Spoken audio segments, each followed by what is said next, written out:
فإن مع العسر عسرا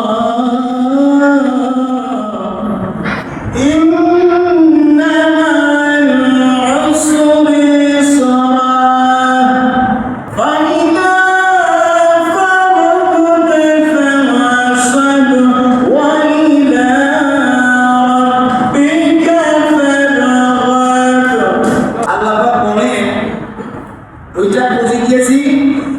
এক নম্বরে বিশ্বনবী হযরত মুহাম্মদ মুস্তাফা সাল্লাল্লাহু আলাইহি ওয়াসাল্লাম। দ্বিতীয় নম্বরে বুঝে গিয়েছি বাল হুয়া কুরআন মাজিদ ফি লাওহিল মাহফুজ। হযরত আব্দুল্লাহ ইবনে মাসউদ রাদিয়াল্লাহু তাআলা বলেন ক্বালা রাসূলুল্লাহ সাল্লাল্লাহু আলাইহি ওয়াসাল্লাম লিমানুল মুলকু ইয়াওমাল মুজরিমিনা হাদাথাল মাউত ওয়া ক্বালা ইন্নাল মাউত হিয়া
আল্লাহ রাসূল বললেন কোরআনের মর্যাদার কারণে ওই সকল মানুষের মর্যাদা বেশি।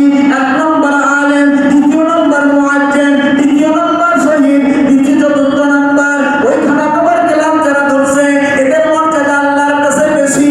আল্লাহ পাক বললেন দুনিয়ার মানুষ তোমাদেরকে আমি বললাম ফাইনাল মুমিনিনা ইয়াউমাল মুসলিমিনা আল্লাহ আল্লাহ মিনাল মুমিনিনা ওয়া রাজুলা কাসীরা। রাসূল বলেন পৃথিবীর মানুষরা যাদের মর্যাদা আল্লাহ বেশি দিয়েছেন এদের সাথে তোমরা বেদবি করবা না, এদের সাথে তোমরা গরম চোখ গরম করে কথা বলবা না, এদের সাথে মার্জিত কথা বলবা, এদের সাথে তুমি ভালো আচরণ করবা। আমি রব্বুল আলামিন কথা দিলাম মাআল্লাহ ইন্নাল জান্নাতা মিনাল মুসলিমিন। এরা বলছেন ও আমার নবীর সাহাবীরা তাইলে শোনো, আমি স্বীকার করি নাই, আমি উমাইয়ার কথা মানি নাই, এই জন্য আমার দুই হাতের কবজি থেকে দুই হাতটা আমার ভেঙে দিয়েছে। আল্লাহু আকবার বলেন। আসেন ইসলাম গ্রহণ আমি আপনি কি এভাবে গ্রহণ করছি ভাই? আমার কথা বুঝছেন? এভাবে কি আমরা গ্রহণ করছি? মার খায় পিছন খায় আমরা কেউ ইসলাম ধর্ম গ্রহণ করছি? উমাইয়ার বাড়িতে বেলাল কাজ করে নবীজির তিন ধর্ম গ্রহণ করার জন্য। কে ভালো বললো, কে মন্দ বললো, কে টাকা দিবে, কে পয়সা দিবে, কে খাবার দিবে না, উমাইয়ার বাড়িতে খাবার বন্ধ করে দিল। সুবহানাল্লাহ জোরে বলেন, আল্লাহু আকবার জোরে বলেন। আসেন তাদের মতো নির্যাতন আমরা হই নাই, তাদের মতো জুলুম আমরা এরকম হই নাই। আমার দেশে আলেমদের উপরে নির্যাতন হয়েছে কিন্তু এত পরিমাণ নির্যাতন হয়নি। আলেমেরা নির্যাতন হয়েছে 16 বছর, এখন আলেমেরা কি নির্যাতনের মধ্যে আছে ভাই? কিছু আলেম আছে এখনো নির্যাতনের মধ্যে, তারা বলতে পারে না, তারা কি করতে পারে না।